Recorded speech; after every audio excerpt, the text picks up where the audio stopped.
All right, guys, welcome back to another episode of Let's Talk Teeth. Today we have the one and only Dr. Soren Paape. Dr. Paape, if you don't mind, just kind of introducing yourself, where you went to school, what you're doing now. We could kind of just go from there. Yeah, absolutely, guys. Thanks for having me. It's been great working with you guys. If the listeners don't know, these guys help us out on the Fixed podcast. So I happily extended a hand to jump on their podcast as well. But yeah, my name's Dr. Soren Paape. I went to school at Marquette. That's where I went to grad school. Prior to that, I went to UW-Madison for undergrad. So lived in Wisconsin my whole life. And I really enjoyed my time at Marquette Dental. And that's where I got a lot of the experience doing what I do now. Right now, I currently am a partner in SmileNow Dental Group. It's me, Dr. Tyler Tolbert, and Dr. Caleb Stott. And we are at 6 offices right now, and then opening up, I think, 3 to 4 more next year. Nice. So hopefully ending 2025 at around 10 locations. Yeah, sweet. That's crazy, And man. then, yeah, thank you. But what I do day to day, our clinic is all implants. So it's really like replacing teeth, right? So we do dentures, snap-ins, all on fours, which really in our kind of what we've done is all of our cases we do all on six. So I'm basically placing 6 implants every time. But that's where I focused my dental career to, and I really enjoy it. I had spent a lot of time at Marquette, and I was talking to these guys before the episode started, but I had spent a lot of time at Marquette just working in all the different departments Nice. to figure out what kind of dentistry I love to do, and that happened to be surgery. So I worked really hard then my 4th year of dental school, just getting as much surgical experience as I could. And then as soon as I came out of school, I jumped into an implant office and kind of took it away from there. Nice.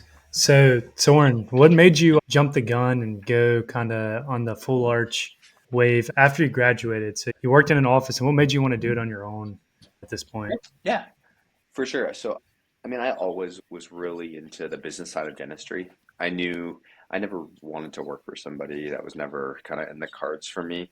So, initially, kind of like my first year of dental school, I was all about like getting as much business information in as I could. Right. So, I would like take CE courses around dental business. I read like every single business book under the sun, and I was really like going that route. Right. So I wanted to buy a GP. Like when I was like first starting with dental school, I was planning on just like buying a GP office out of school. Right. And then I kind of fell down the OS train for a little bit. So like D1 was, oh, I'm going to do dental business. And then D2, I was like, actually, I think I'm going to go take the CBSE, go do OS and take that route. Right. So like my D2 year was all studying for the CBSE. It was like focusing on, staying in the top percentiles of the class to make sure that I kind of could get into the OS. But then I kind of hit a point at the end of D2 where I was like, I don't know if I want to do more like 4 more years of didactic Right. schoolwork. And just like knowing myself too, that 4 probably would have been 6 because I probably would have done the med program. Right. And I was like, I just don't know if that's kind of what I want to do. So instead, what I did was I started working for Dr. Richard Lowe, uh, who at the time was kind of in the process of transitioning into a new style of practice. Um, so, so he was kind of like doing the implant indenture thing. Right. Um, Mhm. and I helped him start his first office in Indianapolis. So basically, my D3 year was helping him get that office off the ground, and it was actually driving from Milwaukee to Indiana to do all of his conversions for Right. him. So I was doing all of he placed all, Insane. I would come in and do the full prosthetic part. So I would place all the multi-units on, Right. I would pick that denture up, convert it into the denture and do that whole workflow. So I was getting a lot of prosthetic For experience sure. when I was a D3. But just, I mean, like, I don't know who your guys' main listeners are, if they're dental students or people out in the real world, but if they Right. are dental students, like to get that experience, like it just doesn't fall on your lap, For sure. right? Like you have to be super disciplined with getting that experience. And I knew that that's what I wanted to do. So Right. instead of waiting for it to come to me, like I was actively reaching out, probably to the point of an annoyance, like being annoying Yeah. and Mhm. being like, hey guys, I need to get this experience, or I really want to work with you. But, I also was taking a lot of sacrifices. Like when I Right. was working with Dr. Lowe, I would wake up at 5 a.m. every day, have an hour meeting with him from 5 to 6 to make sure we were planning out like his whole day. Right. And then I was doing like your traditional like clinical load and studying for exams and stuff after that. And then on the weekends, I was driving to Indiana to freaking do conversions at his office. Doing it all, man. So, so like, yeah, it's really about like, if you want that experience, you got to go out there and get it, but expect to work. Like, Right. so basically, going into D4, then I knew like, okay, I really want to get a lot of surgical experience, Right. and I wanted to kind of like follow in this path of dentistry. So I ended up working under an oral surgeon for that D4 year. Um, and the reason I was able to do that was because I really stepped on the gas my D3 year and got all my clinical requirements done after my Nice. third year at Marquette. And this is different for every school, but usually there's in every single like dental student I've worked with, there's some way to get more Right. experience. But in Marquette in particular, if you finished all your requirements in time, they allowed you to work outside of the clinic under they had like certain doctors I see. that like would allow students to come work under the school's license, but under I them. see. Okay. Mhm. So I chose an oral surgeon. So basically, I was just rounding out of a bunch of hospitals in Milwaukee, taking out teeth every day, all day for that whole year. And that really prepared me.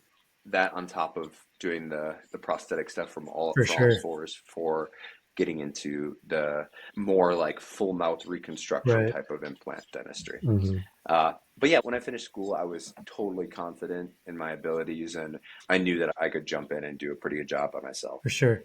Yeah, that's a sweet story, honestly. And it sounds like it wasn't an easy path, but you kind of paved it yourself through a lot of hard work and just kind of made it For happen. real. Yeah. Was Marquette's dental experience? Did you get any? I know implants are a part of your day to day. Was that something hmm that Marquette provided you, or how did that go about? No, not at all. The only like uh, experience that we got in implants at Marquette was shadowing periodontists. I So see. didn't have an oral surgery program, but they did have a periodontal program, and the perio program would place single implants basically. Maybe like some snap-ins, Right. but I'm not 100% sure. But Yeah. so the way I got my implant experience all through CE, and I also jumped hard on the CE game, and I basically would call up. Sorry guys, let me shut this off No here. worries. Volume. I would basically call up a bunch of different CE programs and say, hey, I'm a dental student. I'm really interested in implants. Like, what kind of discount can you give me on your Mhm. CE?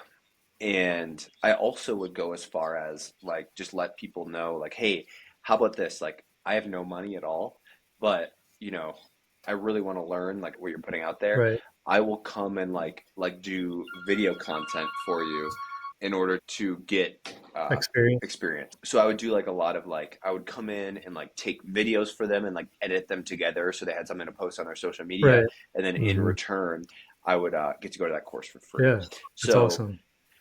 so like while I was in dental school, I did all of implant pathway. I did all of the implant ninja courses. I read Zero Bone Loss Concepts. I read some of the Dan Holtzclaw books. I got a pretty good like implant Foundation. Right. foundational knowledge Mhm. for both single implants, for all on four, for overdentures. I tried to hit every avenue that I could and absorb as much content as I could while I was in Mhm. school, because a lot of these places would give discounts to students at that time. And I was so broke, I couldn't, I didn't have any money Yeah. at all. Trust me, we understand the feeling, Yeah. man. But yeah, we do something kind of similar. So it's nice to hear that that's what you did as well. Just reaching out. I mean, we're here now because we reached out to you. So Yeah. Yeah, yeah, absolutely. And that's the way works to do out. it. It Yeah. does. Yeah, you can't be But afraid to put in the work, but when you're a student, it's the best time because people are willing to offer a helping hand at right, that point. exactly. Because once you start working those first few years, they're gonna be charging you full pay for the CE courses. Oh yeah, they'll But be charging you full pay and you won't have time. Like once you start like working in the real world, Right. there isn't a lot of time, right? Because when you're not at work, then you might have a girlfriend or a significant Right. other, and the last thing Hmm. they want you to do is leave on Friday to be gone for the weekend, Yeah. right? So, Yeah. yeah, you'll see quickly that it's much easier to get that in when you're in school because you're kind of in that Hmm. learning mentality already. Right. But Right. once you get out of school, it's hard to make time for that kind of stuff. Understandable, man. Yeah. So, how was your first year of working like? Because obviously you learned a lot about implants. You were obviously really good at pulling teeth, but how was working in your first all on X clinic the first couple years of it? Yeah, yeah. I would say that, and I tell anybody that asks me about like what my recommendations are for getting into all on four and implant based dentistry, um, that the most important thing is the foundational knowledge, like pulling teeth, right? So Hmm. if you're able to edentulate efficiently, you're able to do alveoloplasty efficiently. A big one is flapping. Like flapping, Hmm. until you know how to do it quickly, it can take a really long time. But once you know how to take teeth out, you know how to flap everything. You can alveoloplasty. Implants are by far the easiest part. I mean, all you're Hmm. doing is drilling into, especially for all on four, like after the alveoloplasty is done, you have a clean slate, a nice flat plane, and you're just placing the implant in after the fact. I would say that single implants are much harder than all on four Right. because you have adjacent teeth that you're worried about. You're trying, especially like immediates, you're trying to find bow to a gauge. Right. But so going into, because I had all this experience with edentulating, with INDs, with alveoloplasty, placing the implants was pretty straightforward. Sweet. I would say the hardest part was managing staff. I did the full build out for my office, like all the equipment orders and supplies, the lease, that kind of stuff.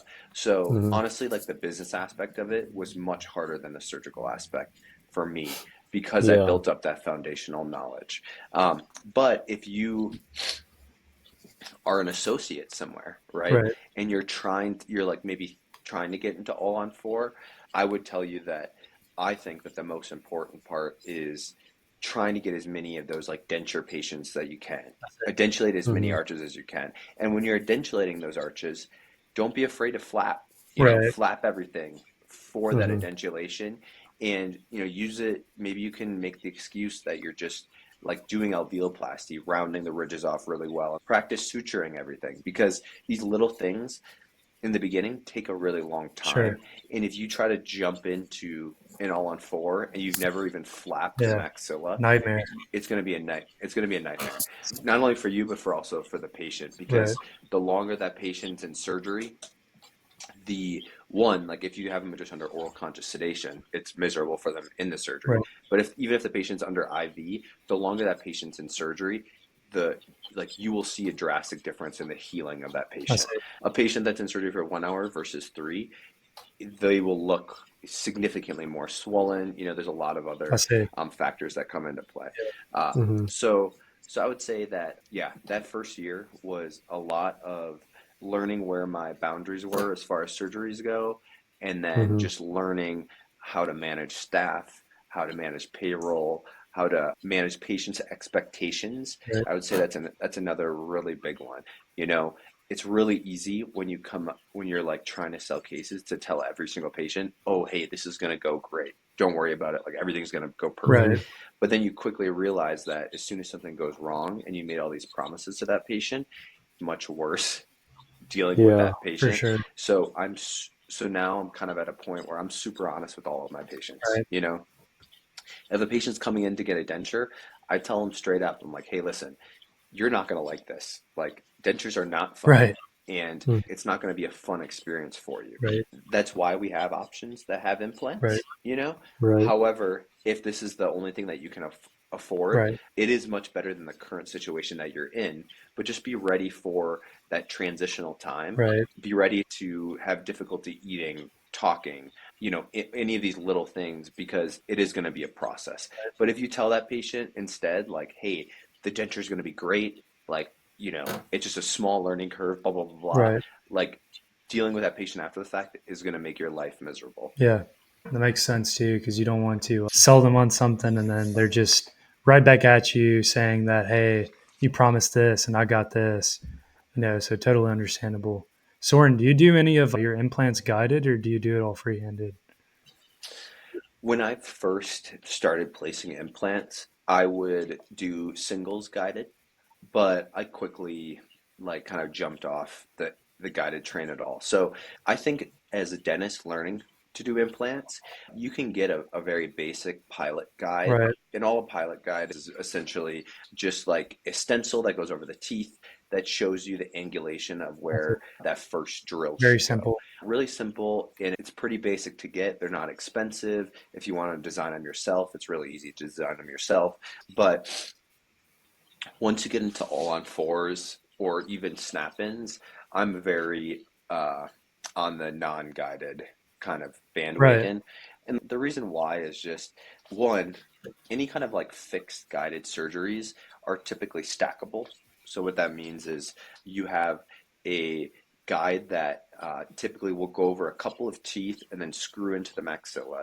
And then basically your alveoloplasty guide goes over that, and then your implant guide goes over that, and then usually your prosthetic guide goes over I that. see. The issue is, as you can imagine, if you don't get that first guide seated properly, and the other thing is, a lot of times these people that are designing the guides, they're not dentists. They're just people, and there definitely can be issues with that guide. It can get held up on bone. It could be designed incorrectly. Sometimes the pilot screws for placing the guides are like where your implant should be because they're not planned correctly. There's a lot of like Mhm. issues that can come up from that. But the big one is like if you don't place that initial guide right, all of a sudden all of your implants are off, like your prosthetic is off. There can be a lot of things that compound down the line. Additionally, if you don't get stability on those implants in the guide, there's no way to fix the situation I see. because that prosthetic is designed specifically for those implant positions. So, at my clinic, we do a lot of these cases. We do generally at least 20 arches a month. Wow. And sometimes like just doing that bulk of all on four, you see how many issues occur during surgery. Right. And I'm pivoting on so many I cases. see. You just like changing my angulation, changing up Right. my implant size, whatever it is, to ensure that patient goes home Yeah. in a loaded denture. Um, so for that reason, any kind of locators or fixed implant dentistry, I'm definitely against the guide, but I do think they can be really beneficial for single implant placement. So, have you ran into a lot of complications, or I guess reevaluations of people who have placed guides in the past, and they come to you saying, "Oh, something's hurting," and then you realize that it's a guide, and you have to like break the bad news and tell them that, "Oh, this all on four is failing." And I mean, how do you just kind of deal with a patient like that? Yeah, I wouldn't say that the complications that come to my office are necessarily because of guided work. It's not something that typically the patient knows when they come in Right. if they had guided treatment done. So I would say I don't know necessarily that it was because of that, but yeah, I get patients that come in all the time that have failing implants, and those can be from a variety of reasons, right? Like typically, we see the most implant failures in a patient population who have uncontrolled diabetes. So maybe those implants were placed without knowing the patient's A1C. That's a big one, right? So, don't do implants in a patient that has an A1C above an 8 or you're asking for trouble. Right. The big one, right? Like Mm-hmm. if that patient, you place an implant and they're smoking a pack and a half a day, like you're just not getting good blood flow to that implant for it to allow Right. it. So that's another big one. Like weird stuff, sometimes it's because they have like certain deficiencies in micronutrients, right? So like Mm-hmm. sometimes it just means like getting a blood panel done, seeing where their numbers are at, and then making adjustments based on where their blood panel comes back in. But that's what I would say about like failing implants, right? Those are kind of like the few things I check. Are you diabetic? Do you smoke? Do you have any other kind of medical issues going on? And if those all say no, then it's like, okay, let's get a blood panel, see what's going on. And so, that blood panel comes back perfect. And in reality, like the patient, the bone in that area just they didn't want an implant. Right. So in cases like that, it's just as simple as taking the implant out, making sure there's no infection there, grafting it, coming back and trying for another implant. That would be as far as implant failures go. But as far as complications, I've seen probably every single complication under the sun. As far as implants go, some are easier to fix than others. Mm-hmm. So switching gears here a little bit, I know that y'all have just opened y'all's new clinic slash company, SmileNow. Tell us a little bit more about SmileNow and what their model is and how it kind of differs from other denture slash implant clinics. Yeah, absolutely. So me, Tyler, and Caleb are all partners for SmileNow Dental Group. I mentioned that earlier with our current. What we do differently from a lot of the other implant providers that I've seen, or just like implant groups, right? There's just a lot of them now. You got Clear Yeah. Choice, Nuvia, Right. Affordable. First thing is all of our providers that we hire, they are required to have all on four experience. We don't want people who haven't been placing implants in this style of practice, because we want to make sure that our patients that are coming in, they're trusting us. We have implants Mm-hmm. in our name, that our providers have a good amount of experience. So ensuring that our providers have good experiences in this kind of avenue is our number one thing. And some of them have more experience than others, right? Like some of them maybe have done like 10 to 20 arches, others have done hundreds of arches. But Mm-hmm. at least having that foundational knowledge is really important to us, because we do want them to provide a quality product. That way they're not dealing with complications, their patients aren't dealing with complications, and we're not dealing with complications from Mm-hmm. like the training period of those doctors. That's the first thing. The second thing is our clinics are fully digital. So how to do implant dentistry, I did it analog. And if you're unfamiliar with what that means, it basically means creating a denture for the patient and then luting that denture to the implants that you Mm-hmm. place, and then doing a conversion where you basically take the palate out of that denture, add acrylic to kind of make a fixed arch prosthetic Right. from denture. Right. That's what like all on four analog is. And that's Mm-hmm. how I did it, 5-10 years ago, before the new digital stuff started to come out.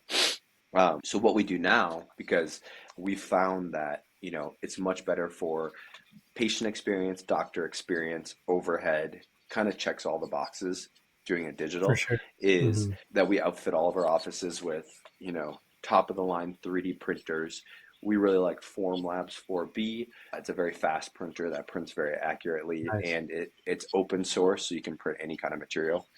Um, so we have to do that. All of our offices have prime scans, which are really like kind of top of the line scanners, and all of our offices have photogrammetry.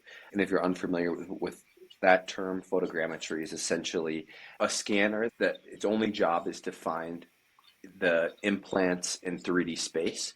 And the reason that's beneficial is because right now scanners, just like your traditional dental scanner, it doesn't have accuracy across the arch. So there's no Mm-hmm. cross arch. Basically what that means is if you pick up an implant on the right side and you go to scan it, there's going to be a small amount of accuracy by the time you get to the implants on your left I see. side. And that small amount of accuracy is enough to cause a little bit of distortion in the prosthetic, can lead to micro movements of the implants. Right. And if you don't know, during the primary stability phase, micro movements are the number one killer of dental Right. implants. So photogrammetry essentially will just get the implant position in 3D space and allow it to align to any of your scans done to make that design happen. And I would say that the reason that digital is so important is because one, it enables you to have faster surgeries because you're not doing the whole conversion process during the surgery. Right. That's a big one. It's much easier and better for the patient to get that initial records. You're not doing impressions. You're not waiting for your lab to make a denture. All of these Mm-hmm. things that are a really long time. Right. And then the last thing is during the healing phase for that patient, when I would do analog, I would see a lot of these prosthetics breaking. Whether Mm-hmm. that's because the denture is weaker, or maybe the acrylic used to do the conversion is weaker, or the prosthetic wasn't totally passive, because there's a lot of different factors that come into play when because you're putting a multi-unit on, and then you're putting a tie base on top of that, or a tie cylinder. And if there's like any kind of like tissue holding up on that, it can cause a passivity issue. So if anything fractures during that healing period, it is a pain in the butt to fix that prosthetic, because basically you need to take that out, and you don't have another denture to lute it to. So you need to find a way to basically fix that denture. And it can be a really long process, and it really frustrates patients a lot. So when you're doing digital protocol, you have an STL file of that prosthetic. And basically all you need to do is print the prosthetic before the patient comes. And then the patient comes in, you take that broken one off, stick a new one That's on. sweet. Yeah, so it's much better. So that's probably number 2 thing that's big in our clinics. Third thing, and probably the most important thing, is that if we get along well with our partners, or like the associates coming in, we will give ownership after the 6-month mark. So we basically do a trial run with that associate.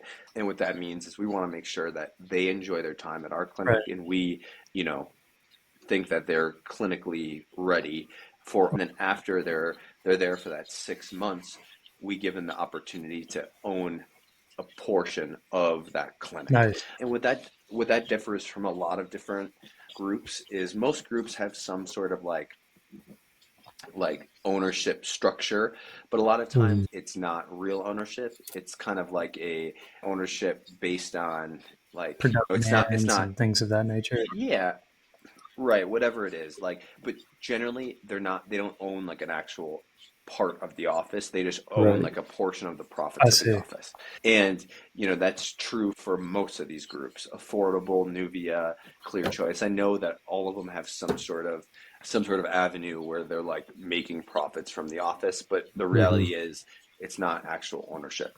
And we have actual ownership. It costs the associates money to buy into our group, Right. which is different from most of the companies. But the thing is, if there was ever a sale for that office, they are 100% included in that, because they own a stake of that. Right. And I think that's definitely a huge difference between us and other groups. I'd say lastly, we really push remote anchorage. We really push 6 implants on every single prosthetic. And that costs us a little bit more money, right, up front. Right. Like, we're paying more for these cases, and we aren't necessarily charging more to the patient. Right. But when you are stabilizing your prosthetic on 6 implants, and I'm not talking 6 implants in the front, right? I'm talking about pterygoids, retroforaminal implants in the back. You're providing a lot of support for the teeth and the molar region. Right. And with why that's beneficial is we're reducing cantilevers, basically zero cantilever, and we see a lot of the forces on those front implants, and where we see a lot of implant failure on those front implants. So by putting 6 implants in, we're not only providing more support for all the implants in the arch, Right. we're giving patients more teeth.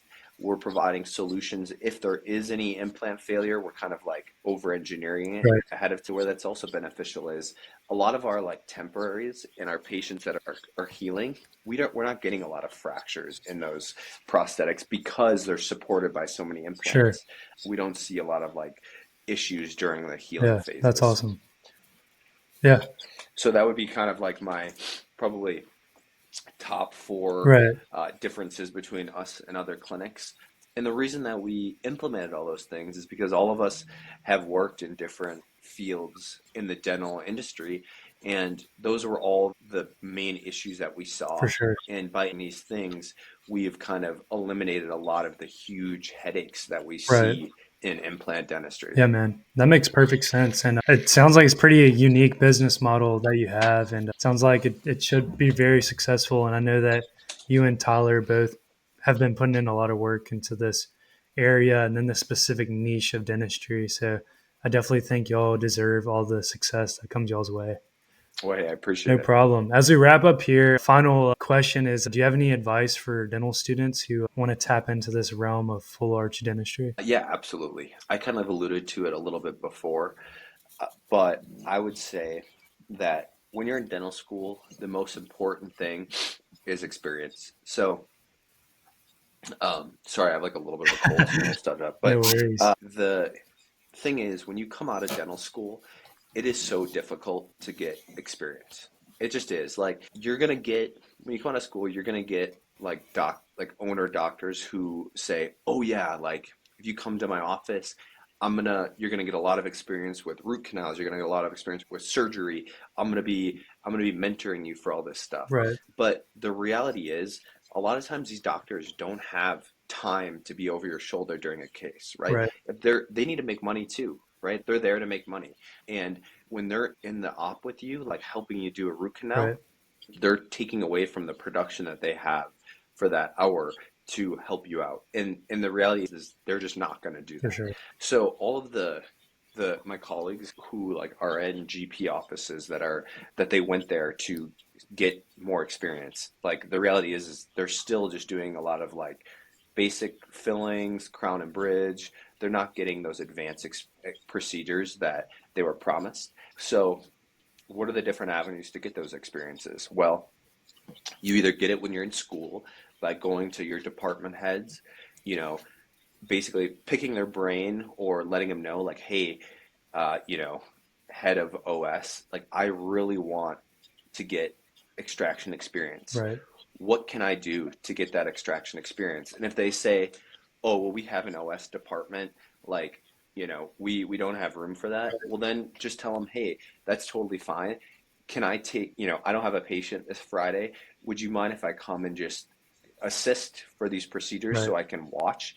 And it's going to take time that you could be chilling at home, For sure. rest week. Makes sense. But the reality is, like, you're not going to be assisting an oral surgeon when you come out of school. Right. So getting in as much assisting experience, as much hands-on experience, really bugging the department heads to get that experience is going to be critical Right. if you want in any avenue, not just necessarily implant dentistry, but also endo or Mhm. perio if you want like some grafting stuff, Right. or ortho, like whatever it is.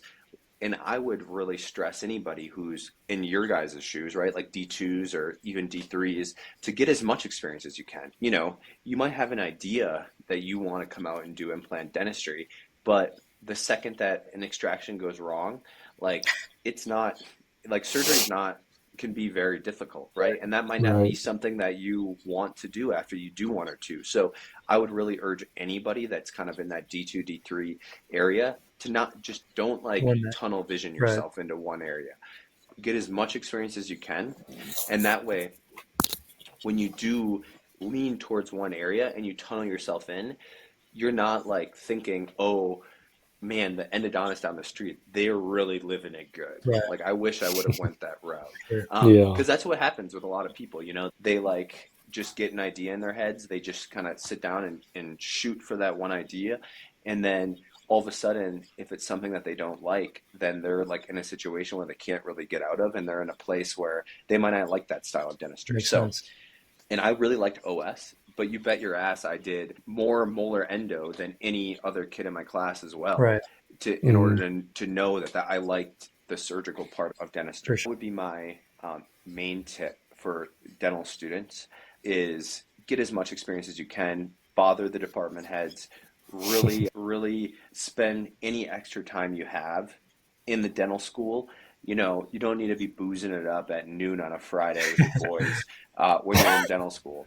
Like, try to get that experience in because it's really difficult when you come out of school. Makes sense. If you're past that point, right? So let's say you're not in dental school anymore. Next thing is there's a lot of really good residencies out there, whether Mhm. that's a 1-year residency, a 2-year residency, or going into like an OS program or as an ortho program or a perio program that will get you kind of like light years ahead on that CE. But it's so critical to make sure you know what kind of program you're going into. And my recommendation for that is talk to the students in the department. Do not take the word of the head of For residency or sure. whoever you Yeah. talk to. Right. Talk to the students in the program and ask them what kind of experience they're getting. Because there's a lot of programs out there that say, oh, our students place 100 implants, like all of them are placing 100 implants. It's really easy for someone to say that, but the reality is a lot of them are just trying to get you in their program. So the students there, ask the department head, hey, can I get some numbers of the students just to see how they're enjoying their For sure. experience? Because that will tell you a lot about that program and a lot about the experience you're going to get in that program. So that would be the next step of getting experience for, again, this kind of like hits not just implant dentistry, but any kind of dentistry, but specifically implants. And there's definitely residency programs out there that place more implants than others. We just did a recording on our podcast for the Jacksonville, there's like a Jacksonville oral implantology residency. And those students, it's a 2-year residency program. They're getting Ivy certified. All the residents are placing hundreds of implants. They're doing zygos, they're doing pterygoids. You're getting like a very well-rounded implant education. Wow. Yeah. So you're not going to get that without spending a shitload of money on CE. Right. And let's say you're past the residency program and you can't get that anymore. Well, then the next steps I would say are just CE. And if you're interested in implant-based CE, I would say some of my favorites are Implant Ninja is a really good, pretty cheap way to dip your toe in. For sure. It's all kind of very like easy to absorb. And then once you're ready to start placing implants, Implant Pathway is really good, just like foundational knowledge. There's a lot of just like basic implant courses, and I don't think you need to spend a lot of money on learning a basic implant education. But once you're starting to get into like fixed and all-on-4 stuff, that's when it gets a little hairy on. That's when it gets more expensive. Implant Institute with Clark Damon's really good. Juan Gonzalez does a bunch of really good programs that, I think he's with SIN now. So they're like through the SIN implant company. There's a Dan Holtzclaw does a lot of good ones. The Atlanta, I think it's like Atlantic Implant Institute's really good. There's a lot of different courses now for all-on-4 base. Right. But, I think that those are kind of like the main things that I would recommend. And just do, read a lot of books, take as many online courses as you can, and then once you're kind of ready to dip your feet into actual patients, start with single implants, start guided, then do snap-ins on the bottom. Don't do upper snap-ins, please do lower snap-ins. And then after you feel like you can take out teeth well, you can place implants well, you can alveoloplasty, you can flap, then start getting into all-on-4, all-on-6 remote anchored stuff. Yeah. Sweet. Well, some words of wisdom, man. We really appreciate having you on. Thank you again. And for our listeners, if you don't mind, just list in your Instagram and where they can reach you at. And feel free to shout out the Fix podcast. I know y'all are doing that. So yeah, definitely. Take from here. My Instagram is Dr. Soren Paape. You can DM me on there. I see all the DMs on there and I respond to them myself. That's probably the main spot to get a hold of me. And then the Fix podcast is our podcast. We have a ton of information on there about implant dentistry. A lot of the stuff that we're putting out on the Fix podcast is pretty like deep in, but we do have a couple podcasts with like Clark Damon that kind of talk about, how to get started in implant dentistry. And there's a really good series that we did with Clark Damon that I'd recommend you listen to. That's like 0 to 100 arches, 100 plus, like going into how do I get into implant dentistry? What do I do now that I'm into implant dentistry? What do I do now that I'm running into complications with my all-on-4s? So that's a good segue. But yeah, please reach out. I'm happy to answer questions. And if you need anything at all, I'm happy to help you out. Nice. We appreciate your time, Soren, and we'll catch up with you soon. And I'm sure our listeners enjoyed this. Yeah. Thank you again, man. Absolutely. Thanks for having me. Peace, guys. man.